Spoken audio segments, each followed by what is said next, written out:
The morning sky over New Pyongyang burned with 3 suns, each casting a different shadow across the landing platform. Hyun stood at the edge of the massive plaza, watching the Valethran ships descend like silver daggers cutting through clouds. Around him, thousands of colonists waited in silence. They knew what was coming. Everyone in the galaxy knew what happened when the Valethrans arrived at your world. Hyun adjusted his simple gray suit and checked his tablet one last time. As colony administrator, he was responsible for greeting the Valethrans and accepting their terms. It was supposed to be a formality. Every species in the known galaxy had already submitted to the Valethran Empire. The insectoid Vrex had knelt. The massive Nalthor, who lived in ocean worlds and could crush a human with one limb, had bowed their great heads. Even the ancient Quelm, beings made of living crystal who had mastered space travel before humans learned to make fire, had accepted Valethran rule. The ships landed with barely a whisper. That was the thing about Valethran technology. It was so advanced it seemed like magic. The boarding ramps extended and the delegation emerged. Hyun had seen Valethrans before on video feeds, but seeing them in person was different. They were tall, nearly 3 meters high, with skin that shimmered like oil on water. Their faces were angular and sharp, with too many joints in their limbs. They moved with the confidence of a species that had ruled the galaxy for 10,000 years. At the front walked Overseer Kelthax. His ceremonial armor caught the light of all 3 suns, making him look like he was wrapped in liquid starlight. Behind him came 50 soldiers, their weapons clearly visible. The message was clear. This was not a negotiation. Hyun walked forward to meet them, his footsteps echoing across the plaza. Behind him, the human delegation followed. There was Soman, the young engineer who maintained the colony's power grid. Next to her walked Jiwon, captain of the supply ships that traveled between human worlds. Dozens of others came too, representing every settlement on New Pyongyang. Kelthax stopped 10 meters away and regarded Hyun with eyes that had no pupils, just swirling pools of silver. When he spoke, his voice came through a translator device that made it sound hollow and cold. I am Overseer Kelthax of the Valethran Empire. I speak with the voice of Empress Valendra, whose reign has lasted 3,000 years, whose empire spans 10,000 worlds. You will acknowledge her authority. Hyun bowed his head slightly, a gesture of respect between equals. I am Hyun, administrator of New Pyongyang Colony. On behalf of humanity, I welcome you to our world. Something flickered across Kelthax's face. Surprise, maybe, or amusement. Welcome? Small human, you misunderstand. We do not require your welcome. We require your submission. The ceremony will begin. The Valethran soldiers moved with practiced efficiency, setting up the ceremonial space in the center of the plaza. A massive holographic projector rose from a case, and within seconds, the image of Empress Valendra appeared before them. She was even taller than Kelthax, wearing robes that seemed to be made of captured starlight. Her face was ancient and cold, beautiful in the way a knife blade is beautiful. Representatives from other species were already arriving, having been summoned from the orbital station above. The Vrex ambassador came first, its compound eyes gleaming in the sunlight, its 6 legs clicking against the stone. Then came the Nalthor envoy, floating in a tank of methane, its tentacles pressed against the glass. One by one they assembled. 12 species, all subjects of the Empire. Kelthax's voice boomed across the plaza. The ceremony of chains will commence. Each species will kneel before the Empress and speak the words of acceptance. You will acknowledge that your worlds, your resources, and your lives belong to the Empire. You will acknowledge that the Empress's will is law. You will kneel. The Vrex went first. The insect-like being lowered itself until its thorax touched the ground. We kneel before the Eternal Empire. We accept the chains that bind us to order and peace. The Nalthor went next, its tank lowering on repulsor lifts. We kneel before the Eternal Empire. We accept the chains that bind us to order and peace. One by one, each species knelt. Some did it quickly, as if eager to finish an unpleasant task. Others did it slowly with visible reluctance. But all of them did it. 10 species knelt and spoke the words. Then it was humanity's turn. Kelthax looked at Hyun with those swirling silver eyes. Human representative. You will kneel before the Empress. You will speak the words. Hyun looked up at the holographic image of Empress Valendra. She stared down at him with the kind of boredom that came from watching this same ceremony on 10,000 worlds. He looked at Kelthax. He looked at the soldiers with their weapons. He looked back at his people, standing behind him in the plaza. Then Hyun clasped his hands behind his back and simply stood there. Silence fell across the plaza like a physical thing. The other species representatives turned to stare. The Velethran soldiers shifted, uncertain. Kelthax tilted his head as if he had misheard something. "Human, you will kneel." Hyun's voice was calm and clear. "No." The word hung in the air. Kelthax stepped closer, towering over Hyun. "You refuse the ceremony? You refuse the Empire?" "I refuse to kneel," Hyun said. "Humans kneel to no one. Not out of arrogance, not out of stupidity, but out of principle. We have learned this lesson over thousands of years, written in the blood of our ancestors. The moment you kneel to power simply because it is powerful, you have already lost everything that makes life worth living." Kelthax made a sound that the translator couldn't quite process. "You are one small species on one small world. The Empire controls 10,000 worlds. Trillions of beings have knelt before the Empress. What makes you think you can refuse?" "Because someone has to," Hyun said simply. "Because if not me, then who? If not now, then when? I have studied human history, Overseer. I know what happens to people who kneel to empires. I know what happens to their children and their children's children. I know that once you start kneeling, it becomes easier each time, until you forget you ever stood tall." The holographic image of the Empress flickered, and for the first time, she seemed to be actually looking at the ceremony. Her eyes focused on Hyun, this small being who barely reached the chest of her overseer. Kelthax's hand moved to the weapon at his belt. "You understand the penalty for refusing the ceremony?" "Execution." Immediate and final. Hyun didn't move, didn't flinch. He stood with his hands behind his back, looking directly at Kelthax. "I understand, but I will not kneel. You can take my life, Overseer, but you cannot make me kneel. No one can. That is what it means to be human." The Vrex ambassador made a chittering sound of distress. The Nalthor rippled in its tank. The other species representatives looked away as if they couldn't bear to watch what was about to happen. Kelthax drew his weapon, a crystalline blade that hummed with energy. He raised it high. The Velethran soldiers tensed, waiting for the order. But then something strange happened. Kelthax paused. He looked at Hyun, at this small being who stood calm in the face of death, and something flickered across the overseer's face. It might have been confusion. It might have been something else. Behind Hyun, Soman stepped forward. Then Jiwon. Then all the humans in the plaza moved forward, standing shoulder to shoulder with their administrator. None of them knelt. They all just stood there, silent and united. The Empress's holographic image flickered again. When she spoke, her voice was like ice. "This defiance will not stand. Take the human into custody. I will decide his fate personally." Kelthax lowered his blade but did not sheath it. "You have made a grave mistake, human." Hyun finally smiled just a little. "Maybe, but it's my mistake to make. That's the difference between us, Overseer. You cannot imagine refusing an order. I cannot imagine accepting one that's wrong. We'll see which philosophy survives longer." The Velethran soldiers moved forward and seized Hyun, pulling his arms behind his back.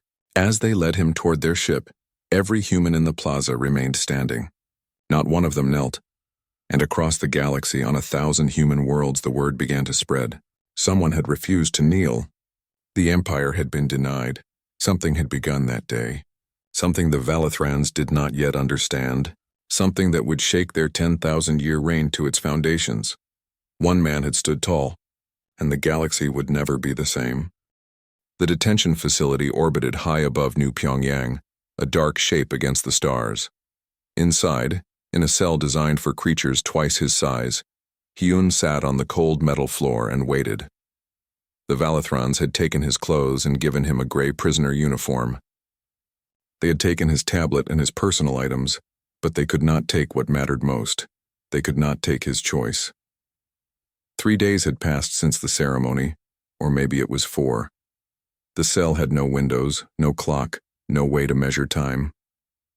The Valethrans probably thought this would break him. They were experts at breaking species, after all. 10,000 years of ruling the galaxy had taught them every method of control, every technique of domination. The door opened with a hiss. Kelthax entered, ducking his tall frame through the opening. He stood there for a moment, looking down at Hyun with those swirling silver eyes. "You still have a chance," the overseer said. "The Empress has not yet made her final decision. Kneel now. Speak the words. Your life will be spared.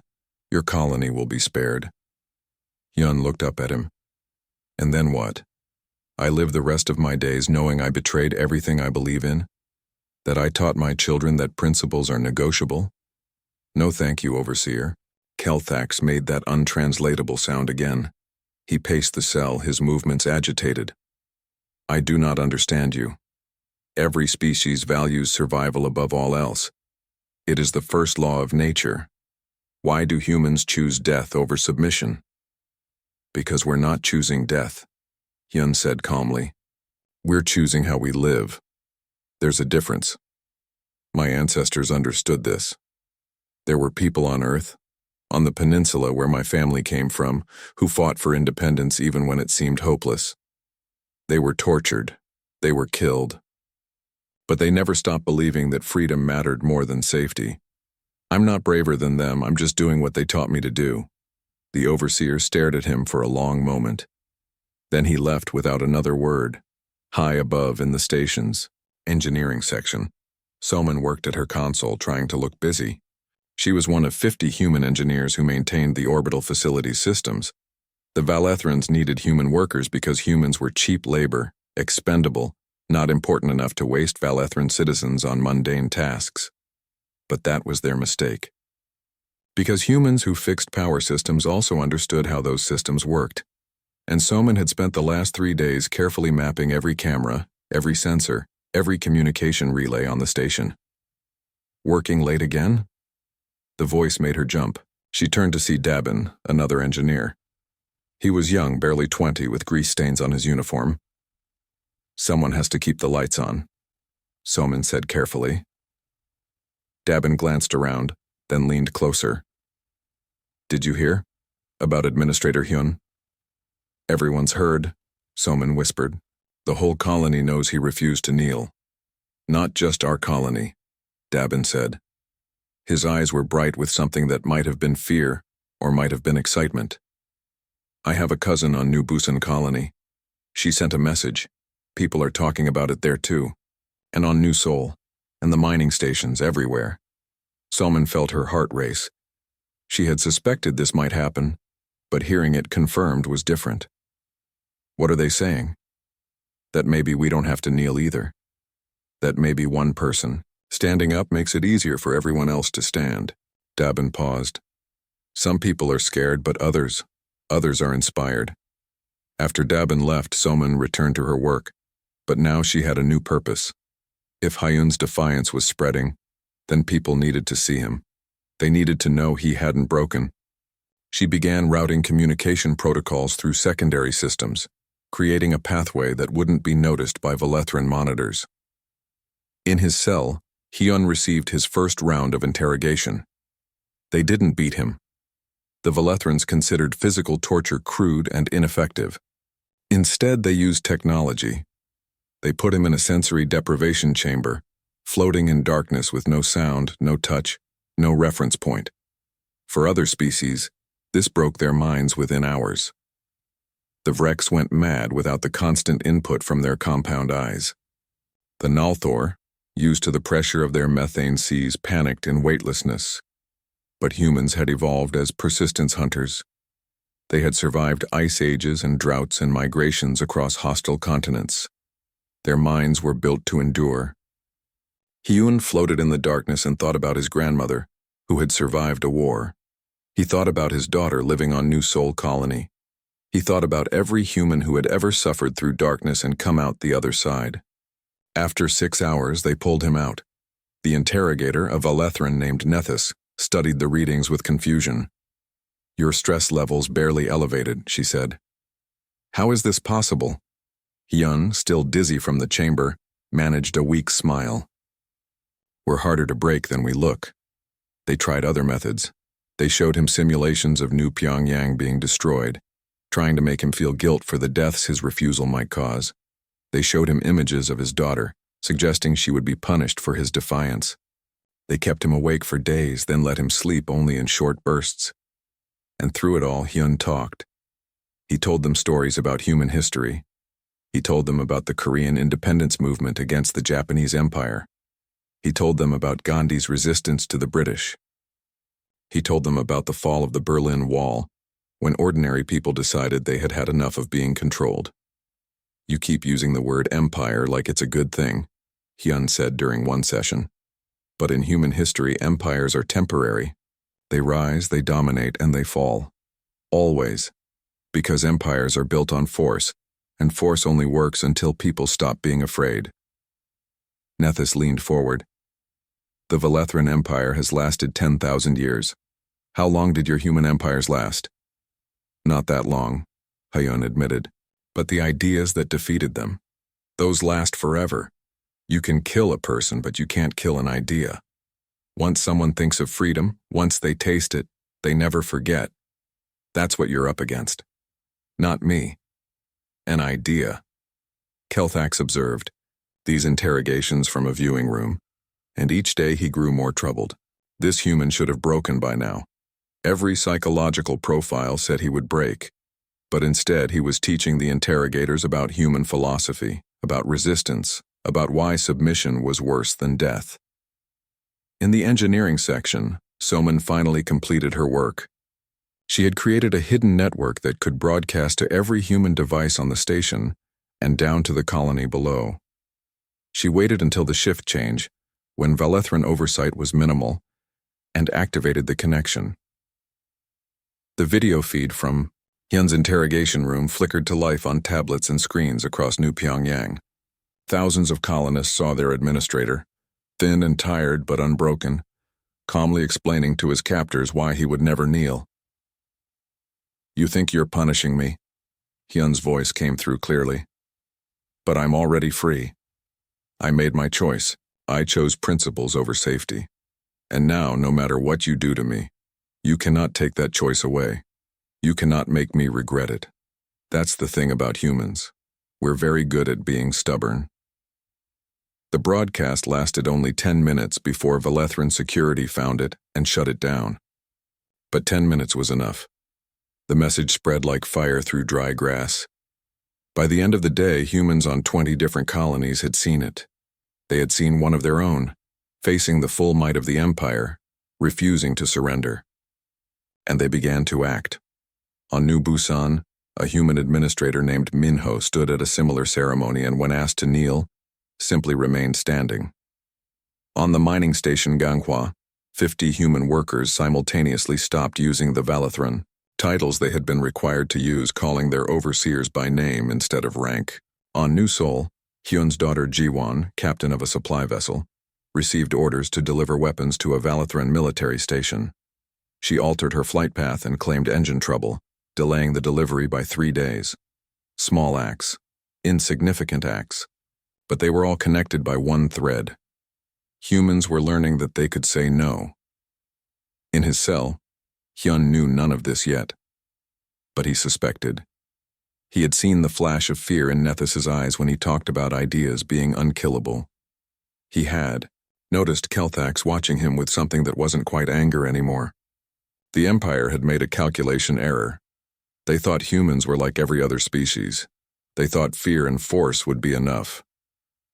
They had not considered what happens when you try to break a species that has spent its entire evolution breaking itself. Earth had been a harsh teacher. Humans had survived ice and drought and predators and disease. They had fought each other in wars that lasted decades, learning every possible way to resist, to endure, to outlast. The Valethrans had technology. They had power. They had an empire that spanned the galaxy. But humans had something else. They had 10,000 years of practice at refusing to quit. And now, across the human colonies, that stubbornness was waking up. The ceremony had been meant to secure human submission. Instead, it had shown every human in the galaxy one simple truth. You could refuse. You could stand when ordered to kneel. You could say no to an empire. And if one person could do it, then anyone could. The Valethran Imperial Council met in a chamber that had witnessed 3,000 years of decisions. The walls were made of crystal that showed images from across the empire. 10,000 worlds, all under Valethran control, all peaceful. All orderly, all kneeling, except for the human worlds. Empress Valendra sat on a throne that floated above the council floor, her robes spreading around her like wings made of captured light. Below her, 20 high officials stood in their designated positions. Kelthax was among them, his armor less bright than usual, his posture less confident. "Explain to me," the Empress said, her voice echoing through the chamber, "how one small species on a handful of insignificant worlds has become a threat to imperial order." High Counselor Vrath spoke first. He was older than most Valethrans, having served the Empire for over 1,000 years. "Empress, the situation is contained. We have the human leader in custody. A few isolated incidents of minor defiance have occurred, but nothing that threatens imperial stability." "Nothing?" The Empress waved her hand and the crystal walls flickered with images. "Look at your contained situation, Counselor." The walls showed scene after scene. On New Busan, humans stood in silent protest outside the governor's palace. On Ganghwa Station, human workers had stopped greeting Valethran officials with the proper titles. On a transport vessel, a human captain had delayed a military shipment. On New Seoul, students had painted a single word on a wall in their colony square. The word was simple and in the Korean language that humans used. It meant stand. "These are small acts," Vrath insisted. "Meaningless gestures. They change nothing." "They change everything," Kelthax said quietly. All eyes turned to him. "The humans are not trying to defeat us militarily. They cannot. But they are teaching other species that obedience is a choice, and choices can be changed. You have become sympathetic to them," another counselor accused. "Your time guarding the prisoner has corrupted you." Kelthax's eyes flashed with anger. "I have spent 3 weeks interrogating the human leader. I have used every technique we know, and I have learned something disturbing. Humans are not like other species. They evolved on a world that tried to kill them constantly.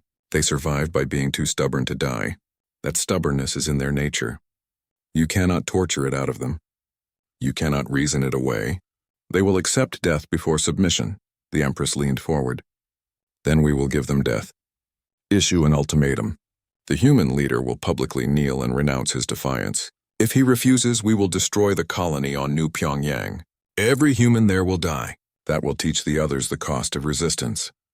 Silence fell over the council chamber. This was the Empire's standard response to defiance. It had worked on the Vreks, who valued their hive above individual pride. It had worked on the Nalthor, who could not imagine watching their breeding pools destroyed. It had worked on every species they had ever encountered. Vrath nodded approval. "A wise decision, Empress. The humans will kneel to save their colony." But Kelthax felt a cold certainty in his chest. "They will not kneel. The human leader will choose death. And when he does, when we destroy New Pyongyang, we will create a martyr. Every human in the galaxy will remember the colony that died rather than kneel. We will make his defiance legendary." "Then what do you suggest?" the Empress asked coldly. "That we negotiate with them? That we treat them as equals? I suggest we are making a mistake. But I also know you will not listen." Kelthax bowed his head. "I will deliver your ultimatum." The message went out across all human colonies within the hour. Every human device received it simultaneously. The Empress's holographic image appeared, tall and cold and ancient. "Humans of the colony worlds, your representative has defied the Empire. He has broken the ceremony of chains. For this crime, the penalty is death. However, the Empire is merciful. We offer one chance at redemption. The human called Hyun will appear before the Empire tomorrow at the third sun's zenith. He will kneel. He will speak the words of submission. He will renounce his defiance and acknowledge the Empire's authority. If he does this, his life will be spared. The colony of New Pyongyang will be spared. All will return to order. If he refuses, the colony will be destroyed. Every human there will die. The choice is his. The Empire has spoken." On New Pyongyang, panic swept through the streets. Families gathered in their homes, holding each other, wondering if tomorrow would be their last day. Some people were angry at Hyun for bringing this upon them. Others were afraid. But many were quiet, thinking about what it meant that one person's choice could doom them all. In the engineering section of the orbital station, Selman watched the message with Dabin and a dozen other human workers. They looked at each other with fear and something else. Determination. "We need to do something," Dabin said. "Like what?" another engineer asked. "We're maintenance workers. What can we do against the Empire?" Soman stood up. We can stand with him, all of us. If they're going to kill New Pyongyang tomorrow, then let's make sure the galaxy knows why. Let's make sure everyone sees what the Empire does to people who refuse to kneel. That's suicide, someone whispered. Maybe, Soman said, but it's our choice. Hyun taught us that. We get to choose what we stand for. Across the human colonies, similar conversations were happening. On New Seoul, Jiwon received a message from her father for the first time in weeks. It was short. Do not let them make you kneel. Not for me. Not for anyone. Stand tall, daughter. I am proud of you. Jiwon sat in her ship's captain chair and cried. Then she sent messages to every human ship captain she knew. The Empire thinks we will break. Let's show them what humans are made of. On New Busan, Minho gathered the human administrators. Tomorrow we all stand.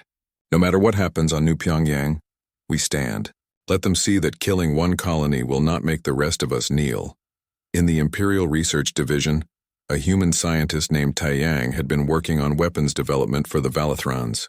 He had always told himself it was just a job, that he had no choice. But now he looked at his work with new eyes. He began making small changes to the code, introducing errors that would take weeks to find, slowing down the development of weapons that might be used against his own people. The next morning came too quickly. Hyun was brought from his cell to the plaza on New Pyongyang, the same plaza where he had refused to kneel 3 weeks ago. This time the entire colony was there. 50,000 humans stood in silence watching. Above them, the Valathran fleet hung in the sky like dark promises. Kelthak stood beside Hyun on the platform. Around them, Valathran soldiers formed a perimeter. The holographic image of the Empress appeared even larger than before, dominating the sky. Human called Hyun. The Empress's voice boomed. You have one final chance. Kneel before the Empire. Speak the words of submission. Save your people, or refuse and watch them die. Hyun looked out at the crowd. He saw Soman there, standing in the front row. He saw families holding children. He saw old people who had survived the journey from Earth to build this colony. He saw the future of humanity, waiting for him to save them. And he knew he could not. Empress, Hyun said, his voice clear and steady. You have offered me a choice. But it is not the choice you think. You believe I am choosing between life and death, between saving my people and sacrificing them. But that is not the real choice. The real choice is between living as slaves and dying as free beings. Between teaching our children to bow to power and teaching them to stand for principle. You are asking me to trade their souls for their bodies. I cannot do that. I will not do that, the crowd stirred. Some people cried out in fear. Others stood straighter, Hyun continued. You can destroy this colony. You can kill us all, but you cannot make us kneel. Not really. You can force our bodies down, but you cannot touch what matters. You cannot make us believe that submission is right. And that belief, that idea will survive long after we are gone. The Empress's image flickered with something that might have been anger, or might have been confusion. You would let 50,000 of your people die for your pride? Not for pride, Hyun said. For principle. There is a difference. Pride is about ego. Principle is about what you believe is right, no matter the cost. And I believe with everything I am, that freedom matters more than safety. That standing tall matters more than living long. My people know this. They understand. Kelthax looked at Hyun, and for the first time the overseer saw something he had never encountered before. Not bravery exactly, not even defiance. It was something simpler and more terrifying. It was certainty. This human truly believed that some things were worth dying for. Last chance, the Empress said. Kneel or they all die. Hyun clasped his hands behind his back. He stood straight. He looked directly at the holographic image of the most powerful being in the galaxy and said one word. No. The Valethran fleet began charging weapons. In the plaza, humans held each other. Some were crying. Some were praying. Some were singing an old Korean song about mountains and freedom. But none of them ran. None of them begged. They all stood together waiting for the end. And then something unexpected happened. A Valathran ship broke formation. Then another. Then 3 more. Kelthax's communication device erupted with urgent messages. His face. The Imperial Council chamber was in chaos. Counselors shouted at each other while the Empress sat frozen on her floating throne, watching the crystal wall show scene after scene of an empire beginning to fracture. 5 Valethran warships had refused to fire on New Pyongyang. Their captains had declared they would not be part of mass murder. It was unprecedented. In 10,000 years of imperial history, Valethran military officers had never disobeyed a direct order from the Empress. But that was just the beginning. On the mining world of Vraxis, 3 Vrex hive clusters had stopped work and were standing motionless in their tunnels. The Hive Queen had sent a message saying they would no longer mine metals for weapons used to threaten peaceful beings. On the ocean world of Nalthar Prime, 2 breeding pools had declared themselves neutral territory, refusing to supply soldiers to the Imperial fleet, and on 17 different worlds, younger members of various species were gathering in public spaces, standing silently in imitation of the humans. They called it the standing, no violence, no destruction. Just the simple act of standing when they were expected to kneel. Kelthak stood before the council, his armor dulled, his posture tired. He had been arguing with them for hours. "The situation is spreading," he said. "Every hour we delay, more species are infected with this idea of resistance. We must act decisively. Then crush them," Vrath demanded. "Destroy the human colonies. Make an example so terrible that no one will ever think of defiance again." "And if our own ships refuse to fire?" Kelthax asked quietly. "We already have 5 crews in detention for disobeying orders. If we push harder, we may find that our military is not as loyal as we believed." "Impossible," another counselor said. "The Valethran military has served the Empire for millennia." "The Valethran military served an empire that was strong and certain," Kelthax countered. "But we have shown weakness. We made an ultimatum we could not enforce. We threatened to destroy a colony and then hesitated. Now everyone in the galaxy knows that Imperial power can be questioned. The damage is done." In a hidden room on the orbital station above New Pyongyang, Soman gathered with 30 other human workers. They had been meeting in secret for days, coordinating with humans across the colonies. Now they had a larger purpose. "The Empire is fractured." Minho's voice came through the secure communication line from New Busan. "But they will recover if we give them time. We need to push now while they are off balance." Minho was no longer just a colony administrator. In the past weeks, he had become something else. A strategist, a coordinator. He had contacts on every human world and had been building something in secret. A network. An organization. "A resistance, what's the plan?" Jiwan asked. She was on her ship, holding position near the trade routes between human and Valethran worlds. "We do what humans do best," Minho said. "We tell stories. We spread ideas. For the past 3 weeks I have been working with human researchers, historians, and teachers. We have compiled everything from human history about resistance, about rights, about freedom. Documents from the Magna Carta, the Universal Declaration of Human Rights, the writings of independence movements from every continent on Earth. We have translated them into every major galactic language." "How does that help us?" someone asked. "Because the Empire's greatest weapon is not their fleet.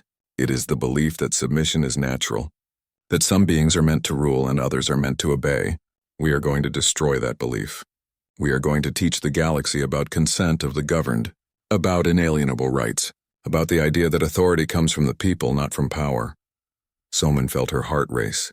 "You want to start a philosophical revolution?" "I want to finish what Hyun started," Minho said. "He showed the galaxy that you can refuse. Now we show them why they should refuse. We show them that there are alternatives to empire. That civilization does not require domination." Taeyang, the scientist, spoke up from his location in the Imperial Research Division.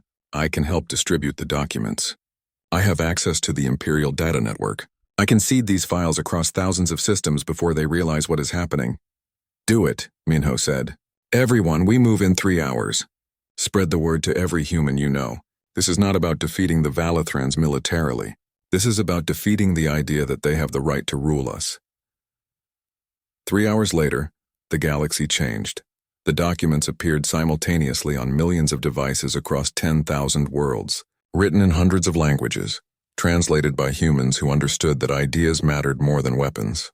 The texts were simple and profound. They spoke of rights that could not be taken away, of governments deriving power from the consent of the governed, of the dignity inherent in every thinking being. For most species in the galaxy, these were completely new concepts. The Vrex had always organized into hives with queens giving orders. The Nalthor had always followed the eldest of their kind. The idea that individuals could have rights independent of authority was revolutionary, but it was also intoxicating. On the crystal world of Quelmara, young Quelm began discussing these documents in their resonance chambers. They were a species that communicated through harmonic vibrations, and the ideas spread through their cities like music. Within a day, half the planet was debating whether the ancient council that ruled them actually had legitimate authority. On Vraxis, the Hive Queens found themselves facing questions they had never encountered before. Worker Vrex were asking why the Queens decided everything. The documents talked about representation, about having a voice in decisions that affected your life. The concept was alien and fascinating. The Valathran Empire tried to suppress the documents, but they were too widespread, and the Empire's response only made things worse. When they tried to arrest beings for possessing these texts, others shared them more widely. When they declared the documents illegal, people began memorizing them and reciting them in public. In the Imperial Council, the Empress finally spoke after hours of silence. How did this happen? How did one small species threaten an empire that has lasted 10,000 years? Kelthax had been thinking about this question for weeks. Because we misunderstood what we were facing, Empress. We thought humans were like other species. We thought they would calculate odds and choose survival over principle. We did not understand that humans have spent their entire history fighting over ideas. They had wars that lasted generations over philosophy, over belief, over the right way to organize society. They are dangerous not because they are strong, but because they are infected with the idea that ideas matter. Ideas are nothing against warships, Vrath insisted. Are they?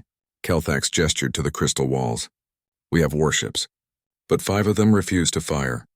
We have an empire, but it is fracturing. Our own people are beginning to question.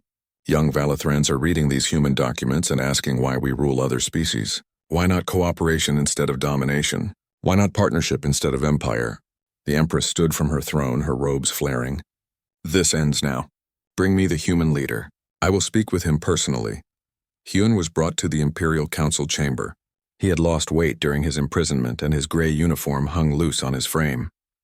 But his eyes were clear and his posture was straight. When he entered the chamber and saw the Empress, he did not bow. You are destroying the galaxy, the Empress said. Your defiance has sparked chaos across 10,000 worlds. Species that have been peaceful for millennia are now questioning authority. Do you understand what you have done? Yes, Hyun said simply. I showed them that questioning authority is possible. Millions may die in the unrest you have caused. Civilizations may collapse, all because you refused a simple ceremony. Hyun met her eyes. Empress, I have studied history. I know what empires do to maintain power. I know about the violence, the oppression, the destruction of cultures. You speak of peace, but it is the peace of submission. You speak of order, but it is the order of control. Real peace, real order comes from cooperation between equals. What I have done is simply remind the galaxy that equals exist. I could kill you, the Empress said. Right here, right now. That would end this. Would it? Hyun asked. You threatened to destroy New Pyongyang and your own ships refused to follow orders. You have declared the human documents illegal, and they spread faster than you can suppress them. You cannot kill an idea, Empress. You can only try to live with it or let it destroy you. Silence fell over the chamber. The counselors looked at each other with uncertainty. The Empress looked at this small human who had somehow become the most dangerous person in the galaxy, and she saw the truth of his words. What do you want? She finally asked. What would make you stop this disruption?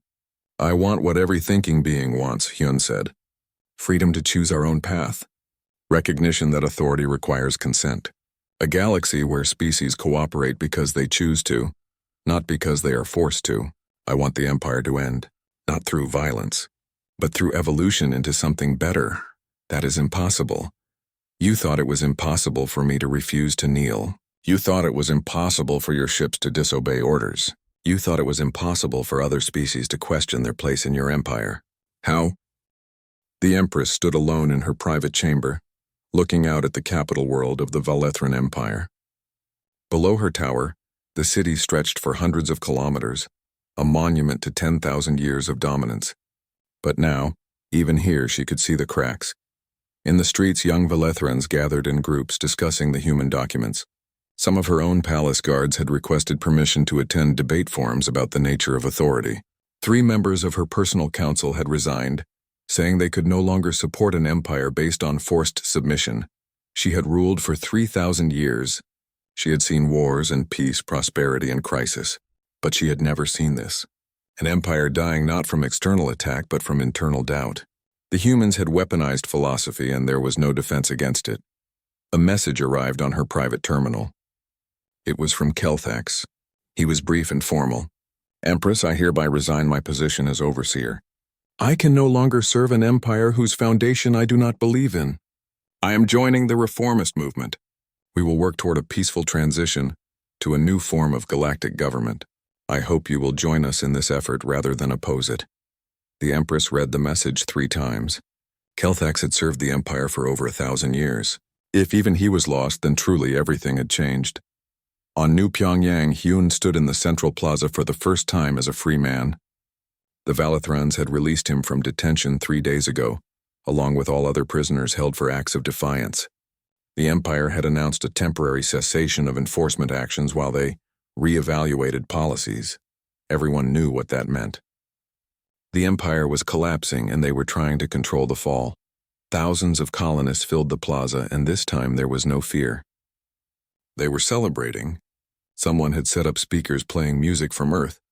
Children ran through the crowd with streamers. It felt like a festival. Soman found Hyun standing at the edge of the plaza, watching the celebration with a thoughtful expression. You should be happy, she said. We won. Did we? Hyun asked. Look at the galactic news feeds. 300 worlds have declared independence from the Empire. 7 major species are in the middle of internal political revolutions. The Vrex hives are splitting into factions. The Nalthor breeding pools are at war with each other over governance. We broke the Empire, but what comes next might be worse. It might be better, Soman countered. It will definitely be messy. Freedom usually is. But at least they will have the chance to choose. Hyun nodded slowly. I hope you are right. I keep thinking about all the people who have died in the unrest. The colony on Vraxis that was destroyed when 2 Vrex factions fought over resources. The Nalthor who died when their world descended into civil war. Did I cause that? By refusing to kneel, did I create all this suffering? No, said a voice behind them. Kelthax approached, no longer wearing his overseer armor. He wore a simple gray robe, similar to what Hyun had worn at the first ceremony. You showed the galaxy a truth they had forgotten. The suffering was already there. It was just hidden under layers of forced compliance. You did not create the problems. You revealed them. Now we have a chance to address them properly. Hyun turned to face the former overseer. What will you do now? I am working with others to create something new. We are calling it the Covenant of Free Worlds. Not an empire, a federation. Membership will be voluntary. Decisions will be made through consensus, with each member species having equal voice. It will be chaotic and inefficient and frustrating, but it will be legitimate in a way the Empire never was. And the Empress? Kelthax's expression was complicated. She has abdicated. Yesterday, she dissolved the Imperial Council and announced that Valethran worlds would transition to representative government. She said that if even her most loyal servants no longer believed in the Empire, then the Empire had already ended. She was just making it official. Hyun felt a strange mixture of emotions. Victory, yes, but also sadness for something that had lasted 10,000 years and was now gone. What will happen to her? She will live quietly on the homeworld. She asked me to give you a message. Kelthax paused. She said to tell you that you were right. Ideas are stronger than empires. And she said that in 10,000 years of rule, she had never encountered anyone as dangerous as you. A month later, representatives from 300 worlds gathered on New Sol for the first meeting of the Covenant of Free Worlds. They met not in a grand palace, but in a simple conference center that had been built by human colonists. The symbolism was deliberate. This was not about domination. It was about cooperation. Hyun attended as one of many human representatives, but everyone knew he was the reason they were all there.